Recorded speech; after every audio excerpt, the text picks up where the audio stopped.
The Strange Case of Dr. Jekyll and Mr. Hyde by Robert Louis Stevenson. Chapter 7, Incident at the Window. It chanced on Sunday, when Mr. Utterson was on his usual walk with Mr. Enfield, that their way lay once again through the by-street, and that when they came in front of the door, both stopped to look at it. "Well," said Enfield, "that story's at an end at least. We shall never see more of Mr. Hyde." "I hope not," said Utterson. "Did I ever tell you that I once saw him, and shared your dislike?" "It was impossible to do the one without the other," returned Enfield. "And by the way, what an ass you must have thought me, not to know that this was a back way to Dr. Jekyll's.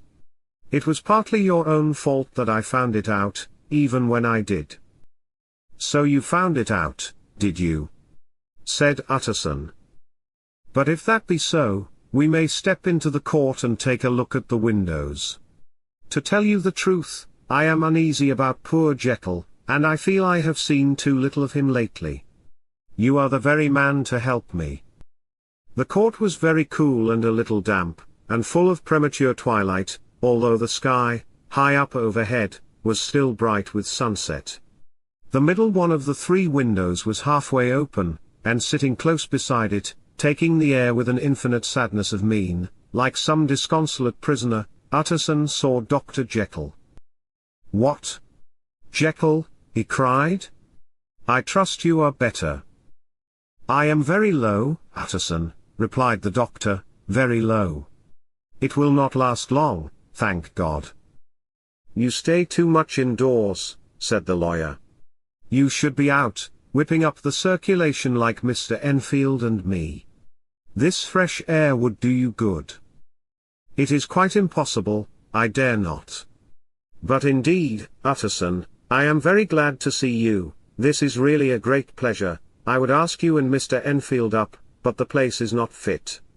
"Why, then," said the lawyer, "the best thing we can do is to stay down here and speak with you from where we are." "That is just what I was about to venture to propose," returned the doctor with a smile. But the words were hardly uttered, before the smile was struck out of his face and succeeded by an expression of such abject terror and despair, as froze the very blood of the two gentlemen below.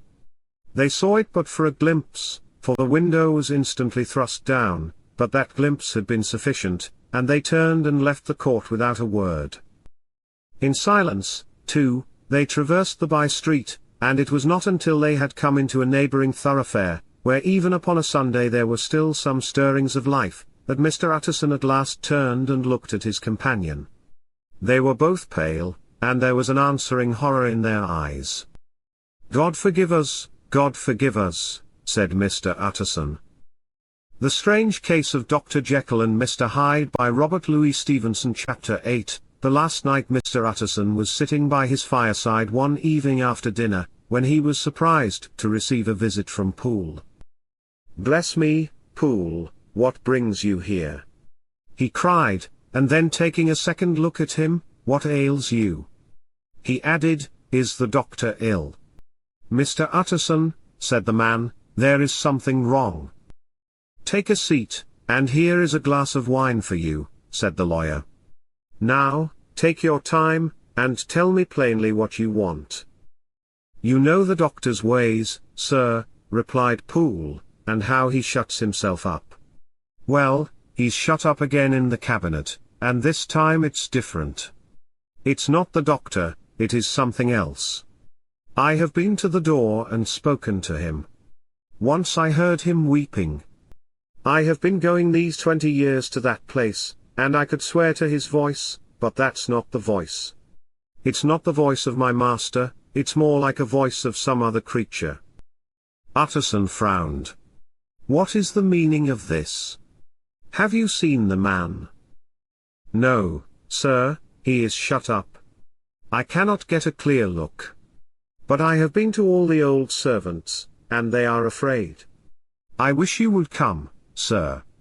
Utterson thought for a moment, then said, "Poole, I shall come.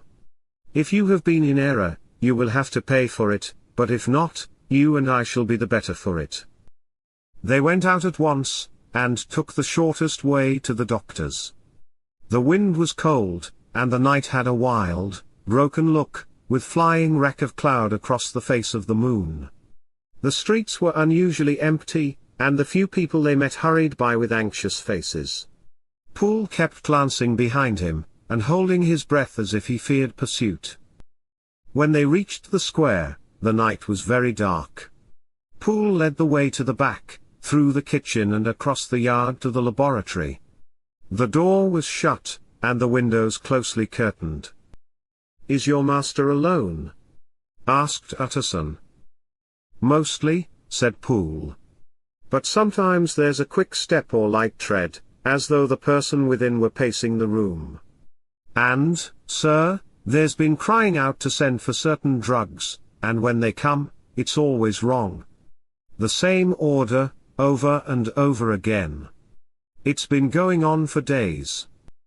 "This is strange indeed," said the lawyer. "Let me speak with him." Utterson called aloud, "Jekyll, I demand to see you." A voice answered from within, "I cannot see anyone." And indeed the voice was changed, hoarse and broken. "That is not my master's voice," said Poole. "I've been serving him long enough to know. There's murder done, or something worse."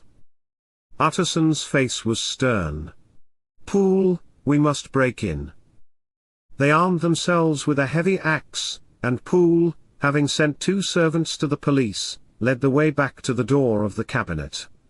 "Now, sir," he whispered, "if that is my master, why does he stay locked in? Why does he cry out for drugs and then reject them? Why is his voice so changed?" Utterson raised the axe and called out loudly once more, "Jekyll, I am going to break down the door." There was no answer.